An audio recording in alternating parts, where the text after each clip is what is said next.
mbokki Sénégal mbokki waa diaspora bi mbokki ñi nga xamante ni ñooy seetaan ci golf ak ci waa Guédiawaye Sénégal yëpp ñu ngi leen nuyu kenn ku nekk ci turam santam tey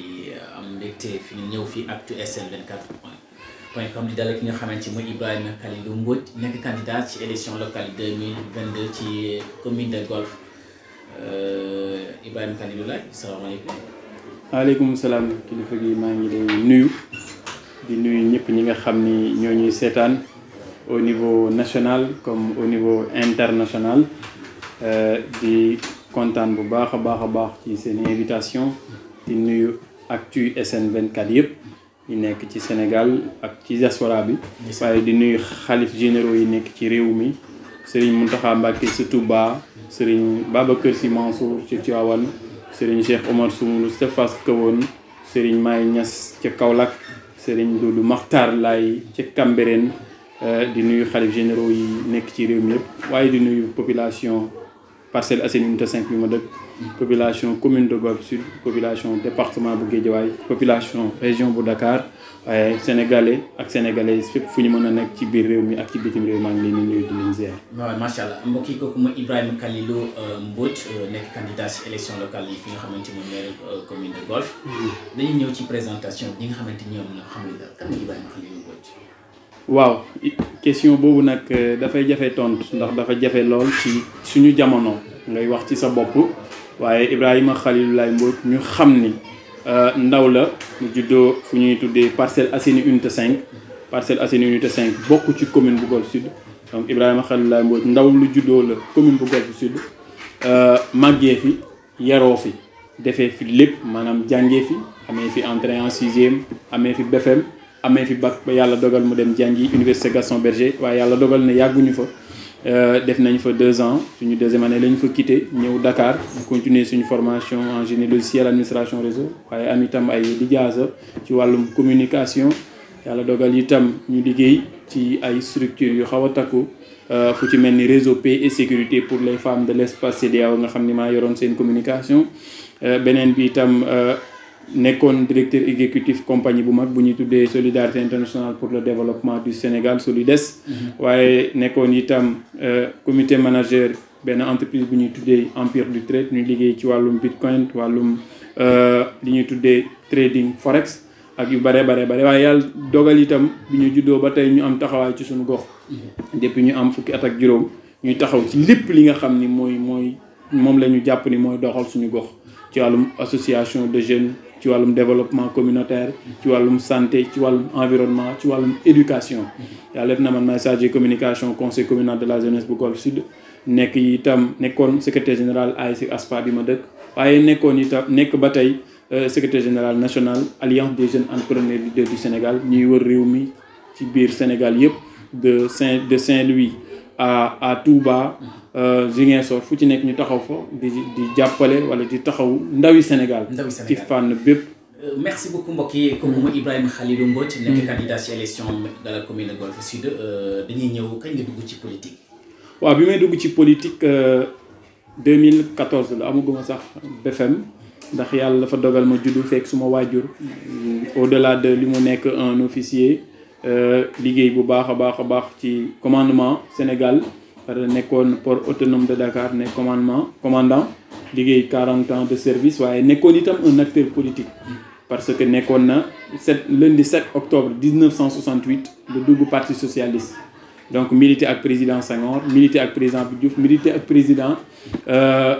Ousmane Tanor Dieng mu judd fekk ko ci loolu yàlla dogal ñu accompagner ko ci loolu ndax 2014 laa nekkoon 2015 laa nekkoon secrétaire général mouvement élèves étudiants socialistes du département de Guédiawaye donc bu dee am na école bu ñu jàngee politique wala bu ñu nampatal un peu ci politique école parti socialiste la. parti socialiste nga dal di nampe man ndax moom nga mës a milité. waaw foofu rek laa mës a milité. waaw foofu laa mës a milité nekk ànd ak ñoom ci dans les combats de Benno mais après bi ma demee ba gisuma sama bopp. benn instant aussi ma dem université Gaston Berger engagé aussi le mouvement estudiantin puisque dama nekkoon délégué à l'UGB, nekk membre à l'Assemblée des délégués et le syndicalisme étudiantin ne rimait pas avec la politique bi nga xam ne moom la ñu moo tekki suma nomba tànk ci parti socialiste concentré wu suma jàng yàlla dogal na bi ñu ñibbisee ci la ñu engagé wu waat. élection locale yi c'était atam 2014 la man ndax c'est ta première fois dans l'histoire nga ne candidat ci élection locale. élection locale oui c'est ma première fois waaw puisque sax bi muy am 2014 je pense boobu 20 ans su ma juumul laa am donc bi muy amaat 2022 bii ñu jëm ni su ma juumul sax man maa nekk ci wàllum at candidat bi gën a ndaw ci réew mi. donc 557 yi. waaw ci 557 yi ndax 27 ans la ñu am waaye yàlla dogal na suñu yitte ak engagement bi ñu yàgg am ci suñu commune waaye ak suñu jaar-jaar ci wàllum développement communautaire ci wàllum jàppale ndaw ñi ci wàllum jàppale jigéen ñi loolu bokk na ci li ñu motiver pour ñu jëm ci li nga xam ne mooy élection locale bii mooy sama première élection bu ma mës a dem waaye di ñaan itam mooy sama première élection en tant que candidat waaw mooy sama première bu ma xam ni investir nañu ma en tant que candidat ma jëm ci élection yi 23 janvier 2022 te di ñaan mu doon première itam ci histoire du Sénégal bu ñuy wax candidat plus jeune maire au Sénégal en 2022. loolu bu ñu plus jeune maire de ci candidat mbokk yi dañ bëgg a laaj lan mooy sa motif ba jamono ji ñu toll nii est-ce que ba ngay am motivation pour nekk candidat ci maire de commune xamoon nga code électoral bi ñu tëddee. waaw xamoon nañu ko ndax itam nekkuñu ñu yeewu rek suba rek xëy ne dañu bëgg a nekk candidat c'est tout un processus c'est tout un travail ñu liggéey ak ay borom xam-xam ci fànn bu nekk fànn boo jàpp rek ci wàllum droit ci wàllum éducation ci wàllum santé ci wàllum environnement xam naa dinañ ci ñëw waaye nekkuñ dañoo yeewu rek ne dañoo bëgg a nekk candidat lépp lu ñu ci motiver ba nga xam ne bi ñu dugalee suñu liste ñun jour bi ñu déposé la ñu jox suñu récépissé loolu rek day wan firnde ni li ñu nekk c'est un travail sérieux boo xam ne de manière sérieuse la ñu ko entamé te de manière sérieuse aussi la ñu ko bëgg a continuer te de manière sérieuse la ñu bëgg a gagner moo tax nekkul ñu yeewu rek benn ndaw yu toog fee rek ci bopp koñ bi jékki saay rek ne dañu bëgg a nekk candidat mais c'est tout un processus boo xam ne aboutissement bi mooy dem jëli maire Golf Sud ndax li ñu ci motivation bi njëkk nag mooy am envie servir on veut servir notre commune ndax y a une différence entre se servir et servir waaw servir notre commune comme ni ñu ko daan defee parce que ku yàgg nekk ci mouvement associatif yàgg liggéeyal sa gox te amoo poste de responsabilité yoroo 100 francs yoroo dërëm amagoo sax bac donc processus boobu continuité la donc suñu candidature continuité d'un engagement citoyen sans faille d'un engagement patriotique sans faille mais d'un engagement du côté des jeunes d'un engagement du côté des femmes d'un engagement du côté des personnes handicapées nga xam ne ñun loolu la ñu gëm chaque jour saa bu ñu xëyee rek dañu jël suñu jëmm yi sarax ko suñu commune dañu jël suñu jëmm yi jox ko lépp lu nga xam ne mooy développer suñu réew loolu moo waral bi ñu defee suñu candidature amul kenn ku ne déet au-delà ñi considéré ñi nekk ci ay considérations crypto personnelles et politiques mais gox bi ñu dëkk juddoo fi màggee fi ñu xam commune bi ñu nekk yàgg fi militer yàgg fi dem ci ay activités yàgg fi bokk ci ay combats ñoom néewuñu déet parce que xam nañ ni kii nekkul politique defaru ko mais engagement communautaire moo tax mu ñemee laaj commune bi parce que continuité la bëgg ki yàgg defar këram bu génnee defar goxam bu génnee ne day laaj commune am ñëpp dañuy xam ni defara ko tax a jóg. mbokk yi kooku mooy Ibrahima Kalilou Mbodj comme ni nga ko waxee candidat ci élection locale ci mairie Golf Sud ku wax candidature da nga wax coalition ndax yow parti politique nga demee wala coalition nga demee. waaw coalition la ñu demee. coalition bu ñu tuddee ànd nawle ànd liggéey. ànd nawle ànd liggéey bu ñu wax Serigne Mboup nekk un champion ci économie nationale nekk un champion ci secteur privé national nekk PDG bu CCBM moo jiitee coalition bi ñu ànd ak moom waaw te li motivé ñu ànd ak moom aussi mooy suñu soow mi ñu nàmpatal bëgguñu koo njar daal waaw ndax gis nañu suñu réew ni muy demee waaye politique politicienne bari na ñuy rappelé wu souvent ak chaque jour di ko wax ci télé rajo yi ne ce n'est pas la politique politicienne qui fait avancer un pays ñu gëm ni mënuñu wax loolu ba pare di ànd ak ñi ci nekk moo tax ñu ànd ak Serigne Mboup ànd ci coalition aussi investir ñu ci commune bu Golf Sud comme ni ñu ko tuddee rek ànd nawle ànd liggéey moo ñu motiver ñu ànd ak moom parce que gëm nañ ni ànd bi bu nekkee ànd nawle rek te liggéey rek tax leen jóg lu ñu sumb rek mën nañu koo daan. ndax ba nga nekkee tête de liste bu ànd nawle bi commune de Golf Sud am na ñu ñuy joindre. waaw am na ñu si joindre ñoo xam ni mënuñu ko wax fii tey waaye am na si ñu bëri tax Ibrahima Mbodj itam moom la ñuy gis rek waaye am na un arsenal de personnes de personnalité yu nekk ci ginnaawam di ko jàppale ñii ci wàllum xel fépp fi nga xam ni Ibrahima Mbodj moom jàpp na ne lottu na fa rek jàppal ni yow am na ñu ko fay dimbali di ko fa jàppale ak sumay proche collaborateur ñoo xam ni itam ñu ngi guddil mbir mi di bëccëgal mbir mi parce que ñun li ñu gëm mooy on ne gouverne pas pour on gouverne avec maam Abdou Kane bi jiite suma liste proportionnelle c'est un frère ñu jàngandoo primaire lépp màggandoo ci biir Parcelles Assainies unité 5 ñu sumb cause bi mu ànd ceeg ñun au même titre que Yaa Faati Ndiaye mi nekk coordonnatrice des femmes des jeunes dames même chose ñoo màggandoo juddoondoo xamante bu baax kenn ñëpp nawloo sa ku nekk nawloo sa morom ñu ànd pour liggéey Omar Kalidou Gaye même chose Mamadou Dia même chose Ibrahima Fall même chose keneen ak keneen ak keneen ak mag ñi nga xam ni màgg nañ ci seen kanam suñuy imaamu gox bàjjenu gox yi groupement femmes ñi nga xam ni yàgg nañu organiser ñoom di ñu woo leen dimbali ci loo xam ni kenn du ko yëg waaye di leen jàppale ci taxawaay bi nga xam ni taxaw nañ ko ci seen ay projet waaye taxaw nañ ko ci itam ci seen développement waaye ci seen ay événements yu ñu daan yëngu moo tax ñooñu rek man ñooñu ñoo may gën a motiver saa bu ma xëyee gis samay moroomu papa samay moroomu yaay man suma jëmm ju xeebu ji ci jëmm ak ñu pare pour ànd ak ñun liggéey loolu rek motivation la te loolu bokk na ci li gën a tax tiituñu ci rafuñu ci te gëm nañ ñu suñu borom buñ ci defee yitte mun na ñoo may ndam le 23 janvier. mënu leen may ndam ci 23 juin ndax ñi nga xamante ne le joint tey ci mbokk yi Ibrahima Kalidou Mbodj mooy nekk suñu gan fi nga xam ne Actu SN 24. lan mooy sa programme. waaw suma programme ñun amuñu programme. projet de société la ñu am. projet de société parce que programme prévision la. projet de société vision la bu leer. projet de société rek moo réaliste ak réalisable. c'est-à-dire boo nee programme ne Golf Sud bu ma ko jëlee mën naa leen fi defal palais te yow xamoo budget Golf Sud ñaata la xamoo Golf Sud ba nga boo ñëwee jël mairie bi lan nga fay fekk c'est-à-dire un projet de société mooy loo xam ni da nga koy def ak askanu Golf Sud. très bien léegi dugal ci projet de société puisque yaa ngi ko comparé ak programme. waaw projet de société bi ñu am nag ñun projet bi ñu am dañ ci liggéey ak waa Golf Sud ndax récemment def naa le 9 novembre dama def conférence de presse. waxtaan ak ñi dëkk Golf Sud waxtaan ak jeunes yi waxtaan ak ndaw ñeleen dinañu def Golf Sud 32 quartiers la. 32 quartiers ñoo nekk commune bu Golf Sud def nañ fa liggéey bu am solo ci li ëpp ci quartier yi am na fu ñu demagul waaye am nañ suñu ndaw yu ñu fa nekkal waxtaan ak ñoom dugg kër par kër dugg localité par localité déglu leen waxtaan ak ñoom pare nag ànd ak ñoom ci projet boo xam ne dañ koy liggéey ak ñoom ba projet bi maanaam du Ibrahima Mbodj moo tëju rek ak Mame Abdou ak ñi mu lim sànq ne day defar programme génnee jox leen ko wax naa ko mais projet boo xam ni la dañ ko def ak ay borom xam-xam waaye ak commune population commune bu Golf Sud. boo laalee fu mel ni éducation. maanaam éducation ñun liñ ci xalaat mooy at yu baree bari dañuy gis ni ñun suñuy élèves yi ñuy produire dañuy gën a manqué niveau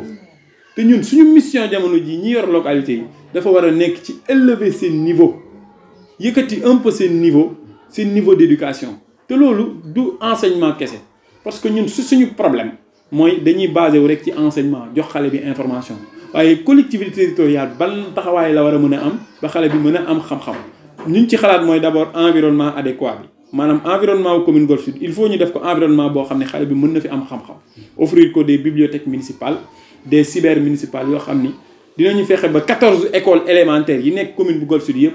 ci proximité wu école yi dinañ fa def cyber municipal def bibliothèque municipale waaye offrir xale yi connexion internet bu doy ci localité yooyu noonu pour ñoom ñu mën a jàng ñu mën a concentré wu ci leen jàng beneen bi mooy animation pédagogique gis nañ ni amatul ci école yi déggatoo fenn colonie de vacances déggatoo fenn camp de vacances déggatoo fenn génie en herbe fii ñenn ñiy organiser seen petit gàlle nga baal ma ci publicité bi mënee def ba xale ci 5 ans bu wooyee Sénégal yëpp déglu ko collectivité territoriale war na mën a engagé wu ba xale bi ci diggante 4 ans sa mandat nga former ay cadre ci sa gox ndax bu ñu fàtte commune aussi école élémentaire lay gérer te école élémentaire naqariwul te école élémentaire boobu ñu jox commune bi daf ci war a béy waaram ba nga xam ni xale boobu bu demee lycée wala mu dem SAEM dina fa mën a représenter commune bi dignement ba beneen bi itam ñu créer un cadre de concertation et de dialogue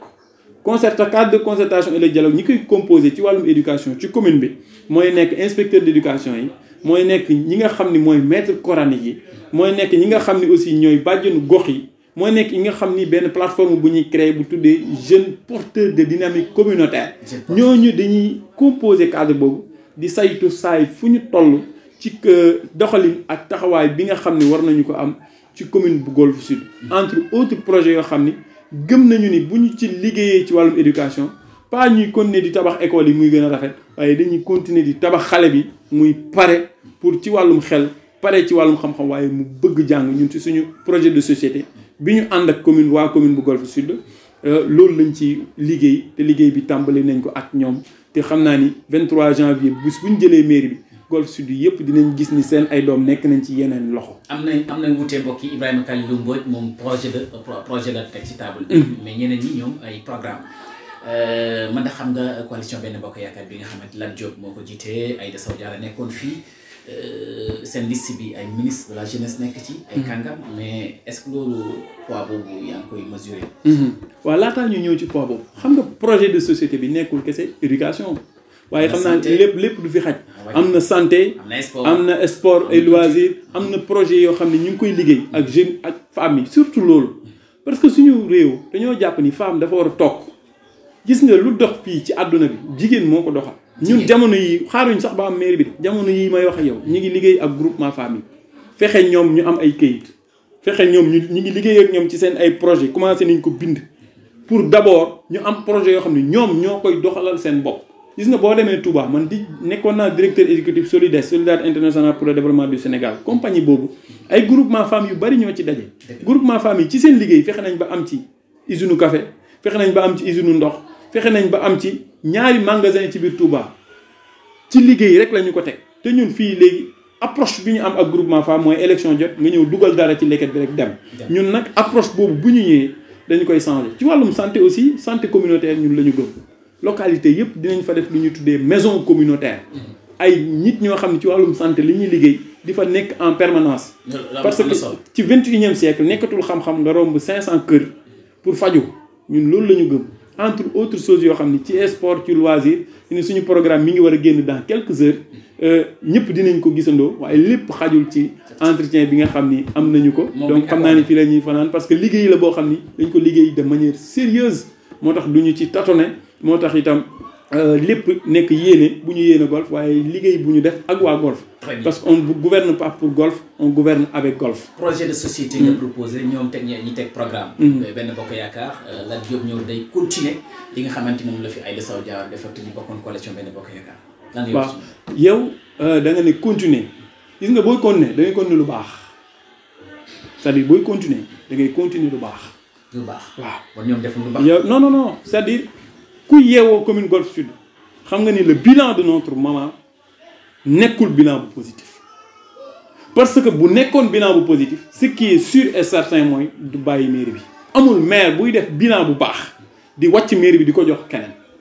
c'est impossible et c'est pas aussi sérieux âge bi non pas xam nga wàllu âge je vous dis quatrième adjoint vice-président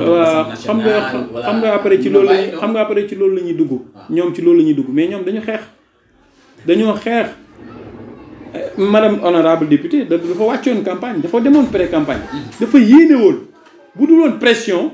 bu jógee ci kaw wàcc ci suuf ak ñaan yi ñu ko ñaan du bàyyi ak keneen mairie bi parewul woon pour loolu donc buñ ko teg ci âge parce que yàgg nañ ko ñaan ci âge am te yàggul mayee ci âge am li ñu deal ce que j'appelle deal politicienne boo xam ni kenn mënu koy expliquer Guédiawaye daf ci war a def benn jàngat Guédiawaye daf ci war a def benn analyse te deal la c'est-à-dire ils sont prêts ñoom ñi nga tudd léegi yaa leen tudd nag pare nañ tey pour séddoo Guédiawaye def ko gâteau pàccoo ko séddoo ko c'est-à-dire deal bi loolu kese la da nga toog 16 maire da nga may abal 16 bi ma jëlee la ci 16 bi ki nga tudd léegi muy l'honorable député Aïda Sow Diawara mi ngi ci liste ville bu bi nga Benno Bokk Yaakaar deuxième position nekk liste ville deuxième position ñu defal la maire pare go pour defal ñu bilan nga ne ñun nañ la jox ville pour voter la yow pour après nga nekk potentiel adversaire ville te yow mairie bi nga kii pare go sax pour jox leen bilan bu leer deuxièmement aussi ki nga xam ni moom nga tudd sànq nekk candidat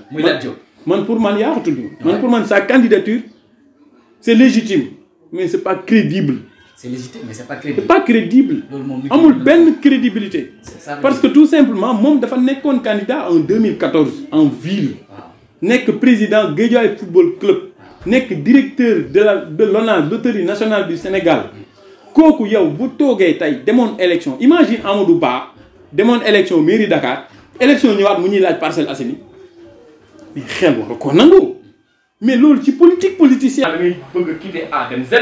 mais doo bëgg a quitter 3 wàcc ba 1 amul sens en politique. mais ci acte 3 de la décentralisation gis nañ ne maire yi communes yi ñooy demal seen bopp. boo nekkee maire et chef de l'État ànd ak moom nga opposé moom dana métti Ibrahima Khalilou. non du question opposition. pour man. du question opposition amul ci ay élections locales. Ah bon? Pour qui comprend lan mooy enjeu décentralisation. L'État du Sénégal c'est un partenaire direct des collectivités territoriales. loolu moo tax ministre des collectivités territoriales est Guissé. C'est ça la réalité au fait. des politiques. ak koo mënta ko doon. loolu nag moo tax ñu change jeu bi dañ ko yàq dès le début parce que enjeu bi c'est pas un enjeu politique.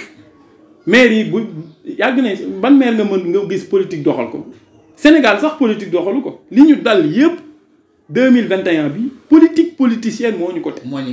bu doon politique mooy résoudre suñ problème résoudre depuis 2000. c'est-à-dire amul lu nit mënutu fi def lu Senghor ak Abdou Diouf deful ci wàllum politique ak Mamadou Dia mënutuñ ko fi def donc il faut ñu tegee loolu côté woo nit ñi ci technique woo nit ñi ci xam-xam waaye xamal nit ñi que décentralisation ak ay élections locales c'est au-delà des considérations politiques mbirum goxaan la donc ñi nga dégg nii ñi ngi fi wax naan boo état et cetera état partenaire Ibrahima Mbodj ak koo mën a doon boo doonee maire tu es obligé nga travailler avec état pas nga travailler avec le président de Benno Bokk Yaakaar. Ah bon? Il y a deux choses. Est-ce que lu mën a nekk. parce que Barthélémy Dias na ko ci émission France Fatick gëw ma Macky Sall waaye dama may jàppale loolu mën a nekk. waaw mën na nekk. Ah bon? c'est xam nga Barth lu tax mu wax loolu. maanaam loolu mooy dëgg. c'est-à-dire dëgg bi mooy boo faloo da ngay liggéey ak état mais état nag bokkul c'est-à-dire état da nga koy jël teg ko ne jël coalition Benno Bokk Yaakaar teg ne c'est-à-dire élection yi ñu jëm élection mairie la élection collectivité territoriale la. État dafa am ay compétences yu ñu décentraliser xam ni ñoom mënuñu chaque jour Macky Sall wàcc Unité 5 xool problème Unité 5 fajal ko waa Unité 5 ci wàllum santé ci wàllum éducation ci insalubrité et cetera il faut que compétences yi ñu décentraliser su acte 3 yaa ko lim léegi acte 3 may na maire commune mu dem ba Allemagne wut fa partenaire indi ko ci biir mairie bi liggéey ko man bu ma déggee comment budget mairie et cetera mais Golf Sud ci or la toog Golf Sud bu ñu la waxoon marché yi fi nekk bu ñu la waxoon Golf Sud bien yi fi nekk bu ñu la waxoon service yi nekk Golf Sud da nga naan mais lan moo tax 2021 Golf Sud melul ni Le Havre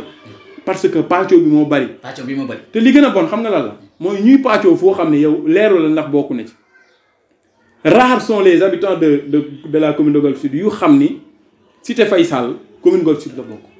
te Cité Faye Sall bala nga faa egg am na pàcc boo xam ne ñu ngi koy dagg di ko daggaat ñoom. ay milliards di fa génn te commune Golf Sud xamuñu sax foofu ci ñoom la bokk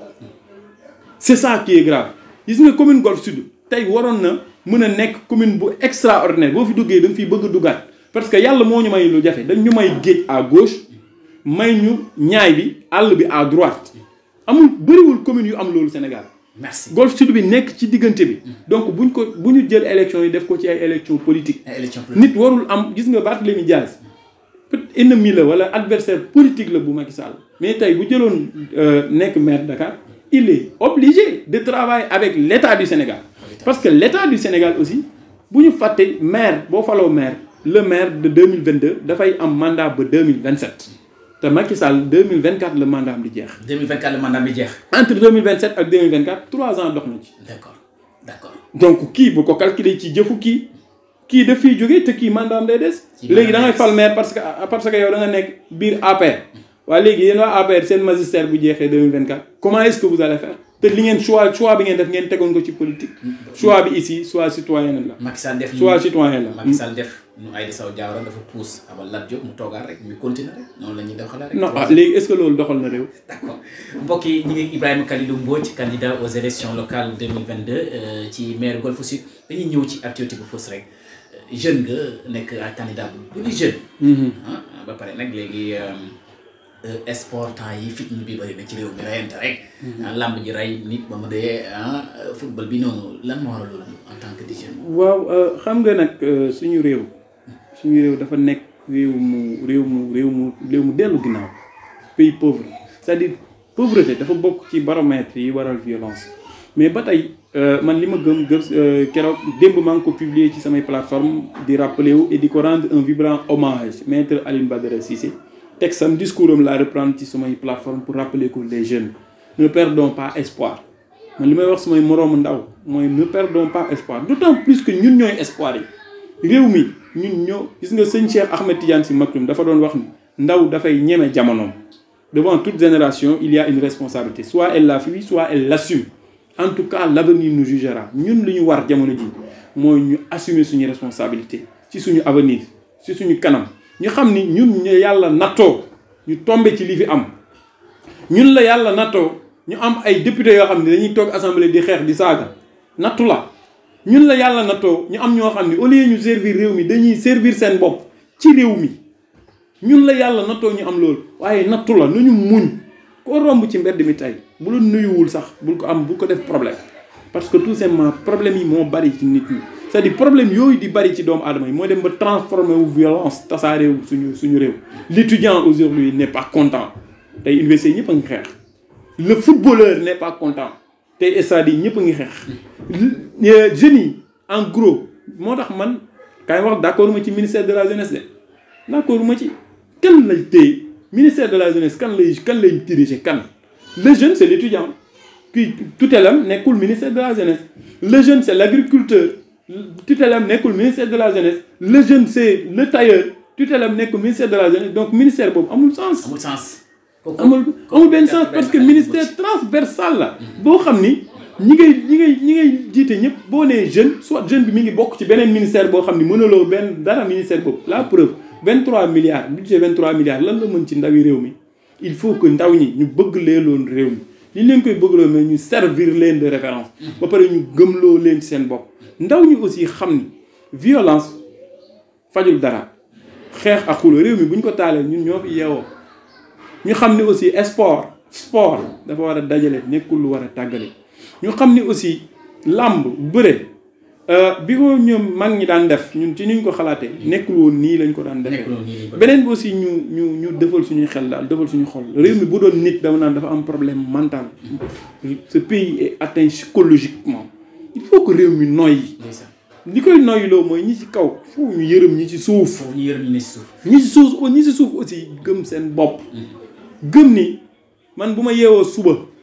li ma war a am suñ borom la war a jógee suñ borom nee na wama min daabati fil ard illa ala llahi rizquha wa yaxram mustahra wa mustawda kullun fil kitaabil mubin saay gis nga lu ñu war a am ñun suba suñu loxo suñu borom rek la nekk nekkul ci Macky nekkul ci Sonko nekkul ci keneen ci ñun la war a nekk donc ñun ñoo war a fight ba dégg aay boobu xam ni suñu réew ñun la yaakaar waaye suñu avenir nekkul ci loxo ku ñuul nekkul ci loxo ku weex waaye ci suñu borom kese la nekk. 8 janvier 2022 mu nekk démarrage officiellement bu campagne élection locale 2022 yi am nañ Ibrahima Kalidou Mbodj am na candidat bu mu war a joŋante ci mel ni Lat Diop. ci mel ni candidat Yewwi Askan Wi candidat yi nga xamante ni léegi ñoo nekk ci commune Golf lan mooy ñi lay seetaan te nar la voté war a voté lan ngay teg ci muy si question bu mujj muy kàddu bu mujj ci. yow yaa leen gën ba tax ñu war la ko teel sa kàddu gi. non gënuma leen ci ñoom ku ma gën. kan ci nekk maire en fait. waaw non gënuma leen xam nga. waaw kenn gënu ci kenn. kenn gënu ci kenn waaw xam naa ne vision yi moom. ak projet yi. mais loolu moom ak engagement bokkul. waaw xam nga waxin. xam nga boo nee moo leen gën. man ma jàpp ni bi suñ borom ne alastu bi rabbikum ruur yëpp a ne. bale waaw maanaam ci projet de. wala programme waaw da nga naan suñu projet. ndax moo gën seen bos. waaw ndax ñun suñu projet. li ñu gëm mooy vision bi ñu am. man de ci ñoom déglu naa leen na ñëpp ñun ñu samay borom xam-xam yi ñu xam ne déglu nañ leen waaye gisaguñ ci ku ci teg taal bi ñi nga fi lim tuddee leen ay ténor dégg nga fi ku ci wax projet de société ak programme. ma lay laaj li ñuy def yëpp mooy dajale ay nit yuuxu tàccu def ay photo dugal ko ci réseaux sociaux wane ni am nañu ay nit problème bi du foofu. problème bi xam fan la bu ñu la falee qu'est-ce que tu feras de ton mandat qu'est-ce que tu feras de tes 5 ans yi nga xam ne commune Golf Sud yaakaar na la ko est-ce que dañ la war a fal tey suba dootuñ la gis am na tey ñoo xam ne lim nga leen bu ñu leen falee gannaaw suba ñu leen gis seen agenda chargé rek tey rek mënuñu baat campagne bu normal mënoo ko dénk maire mënuñu am maire yoo xam ne dañu am vitre teintée xamuñu li xew commune Golf Sud beneen itam mooy am na ñoo fi lim man li ma gëm yow tu n'as jamais été rendez-vous de golf bi 1 ba 6 di xeex ndox mi bi ñuy taa fekke woo unité 4 bi ñuy xeex marché lundi bi di wax nañ ko déplacé nañ ko orienté ñëwoo golf sud gars yi bi ñuy xeex fële ci commune golf sud proprement dit di wax mécaniciens yi nañ fa jógee agression sécurité di leen bëgg a sonal tu n'as pas été au rendez-vous musuloo occupé benn instance de golf musoo nekk président des étudiants man mi nekkoon naa président fédération des étudiants du département de Guédiawaye musoo jiite benn instance ci commune golf sud élection ngi waaj a jot nga ñëw tu nekk ci biir golf sud sa famille peut-être moo fa dëkk nga ne nañ la jox suñu mairie sur quelle base ci naka lañ la war a joxee mairie golf sud man sa waay boo dindee golf sud ci man dara desu man je suis né à golf j'ai grandi à golf commune golf sud laa amee entrée en sixième fii laa amee BFEM fii laa amee bac sama soxna commune golf sud la dëkk cité Fadia famille wom commune golf sud lay yeewoo commune golf sud université rek laa fi deful lépp sama vie je l'ai fait à la commune de golf sud ba tey jii ma wax suma famille jabar sumay famille doom ñoom ñëpp commune golf sud la ñuy yeewoo te j'ai été dans tous les rendez-vous de la commune de golf sud beneen ñu teg ko ci vision beneen ñu teg ko ci engagement boo xam ni continuité la li ñu am nag bu dee am na ci beneen candidat ñu xam ne am na ci beneen candidat mais man li ma gëm mooy ñun ak ñi ñu àndal liggéey bi ñuy def ko de manière très sérieuse ba nga xam ne bi ñu dugalee suñu candidature kenn waxuñu ay forclos yooyu dañoo dem déposer gars yi vérifier jox ñu suñu récépissé ñu indaale ko fanaanoo ak moom liggéey boobu ñu def te mu sérieux bu ñu ko defaatee incha allah njort nañu ni suñu borom dinañu may ndam le 23 janvier 2022. mën nga ko boole sa kàddu gu mujj mooy ki nga xamante ni moom moo dal di joxe Lat Diop député bëgg yow xanaa moom da nga xamante ak moom. député maire. temps yii moom yaa ngi koy. Aïda Sow Diawara ak beneen kii bu mu paasee mu jox ki nga xamante ni moom mooy. Lat Diop nekk DG de l'ONAS Ibrahima Khalilou Mbodj ak kuy nekk ci première liste deuxième liste moom ci nomination ci responsabilité yi nga xamante ni mën nañ jàpp ne sax bu état téye ay loxoom mu dem ak ndombu tànkam faj ko soxla est-ce que loolu yàlla jagleel na ko yow am nga loolu. ndax am naa lan am naa moyens yu ma demee de. waaw ñi ànd ak man rek moyen la ressources humaines de qualité. yu wër Ibrahima Mbodj rek moyen la. ressources humaines de qualité. de qualité ressources humaines de qualité laa wax. bala ñoo ñëw ci côté finance parce que finance mujj ci la war a yor maire. ah bon xam-xam moo yor réew mi waxuma la mairie sax mais xam-xam ak teg ko ci lu leer ak gëstu borom xam-xam ak xam nag Golf Sud 32 quartiers la 14 écoles élémentaires 15 ASC bopp guddi bu la neexee nga ñëw ba 5 heures du matin ma dugal la fépp ci commune Golf Sud. maîtriser nga ko def diagnostic bi non bu may gëmm nii yor bant kese mën naa dugg fépp fu ma neex ci golf xam ko bu baax xam fi ngay dëkk. te tegoo ko ci nañu gañe rek séddoo marché yi. de gaa ñi nii. séddoo nañ golf laa wax je vous dis séddoo nañ golf balaa ko élection yi di jeex. waaye est-ce que boo nekkee maire doo nekk de règlement de compte. ki nekkul dama ne pas de règlement de compte ki nekkul maire jël jëmmam depuis bi mu amee fukki at ak juróom jagleel ko commune am jagleel ko département am jagleel ko réewam di dem engagé wu ci lépp li nga xam ne golf daf koy taxawal kooku waxatuñu maire. donc mais beneen bi itam mooy bu ñu jaawalee mairie ak ay élections tappale gis nga mairie gis nga dañu ma am na sama conférence de presse am ku mu ko laaj gis nga bilan bu ñu la waxantee dëgg rek bilan ak loo def ci Golf Sud maire bi fi jógee lañ koy laaj. loolu dëgg la candidat kenn laaju ko bilan. non non. candidat yi. projet lañ yow defal 1 milliard commune Golf Sud. waaye léegi est-ce que boo yoree maire bi di nga ko jox di nga ko def foofu la mbir mi nekk. sa kàddu gu mujj. sama kàddu gu mujj mooy sant leen bu baax. gërëm leen dégg ci ñëw bi ngeen fi ñëw remercier seen équipe li ñu wax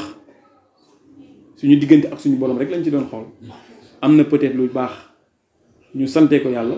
amee lu ñagas ñu jéggal ñu ko beneen bi itam mooy di leen remercier yéen seen équipe di remercier suma frère Samba Diop nga xam ne moom ñoo jàngandoo de école PAF unité 5 ACM Oko Diop nekk suma frère nekk suma xarit moom itam beneen bi yow mi koy présenter aussi ci sa professionnalisme déglu nañu la parce que dañuy liggéey ñun ci média xam nañu bu baax ak ñu ci fekk waaye macha allah ci professionnalisme bi ak équipe bu Actus SN 24 yëpp waaye di remercier bu baax sumay proche collaborateur ñi fi nekk ak ñi fi nekk lim naa leen sànq Omar Kalidou Gaye Ibrahima Fall maam Abdou Kane yaa Fati Ndiaye ñun ñëpp ñu ngi leen di gërëm di sant bu baax ñi nga xam ne ñi ngi ci ginnaaw nekk dans l'ombre waaye te gisuñu leen ñu leen di sant bu baax di leen gërëm beneen bi di sant suñu waa coalition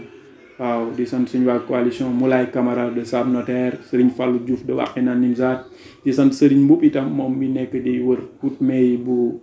Kaolack moom mi nga xam ne moo jiitee suñu coalition ak ñëpp ñi nga xam ne ñu ngi ànd ak ñun ci liggéey bi waaye di sant ak di gërëm ñëpp ñi nga xam ne bi ñu déggee suñu candidature ba tey tooguñu taxawuñu ñu ngi ci biir terrain bi di liggéey sans tambour ni trompette di liggéey bu baax a baax di guddi di bëccëg di ngoon di suba di réunion en permanence ñooñu ñun amuñu seen fay waaye ñu xam ne li ñuy def defaluñ ma ko man ñun ñëpp li ñuy def bëgg a defar ak def ko suñu digganteeg suñu borom nga xam ni Golf Sud bëgg nañ koo jëlee ci politique politicienne bi yóbbu ko ci defaraat ko ba nga xam ni bu ñu ko yoree dinañ ko teg ci raay bi nga xam ni mooy les rails de vraie émergence bi nga xam ni ñun xam nañu ko te borom xam-xam yi ñu àndal bëgg nañu ko ñun itam bëgg nañ ko te terrain bi war nañu ni que Golf Sud soxla na beneen souffle bu dul souffle politique politicienne beneen bi itam mooy ñu sant bu baax a baax nag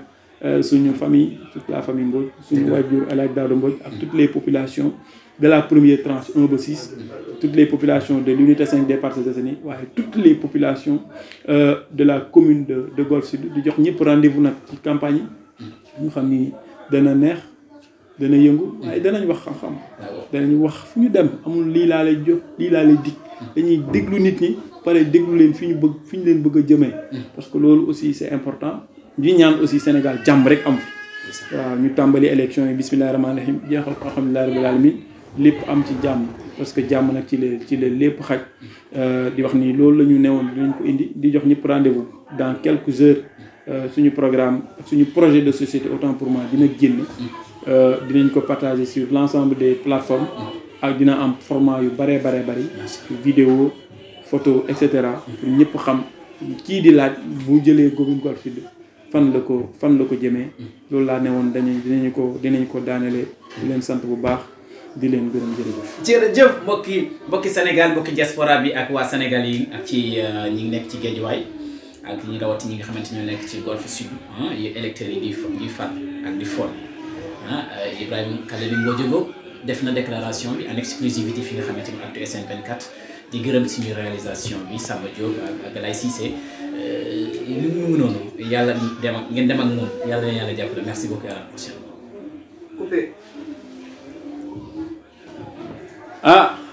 maa wax naa fi waxi nit. non yàlla gërëm na. bàyyi loolu wax leen.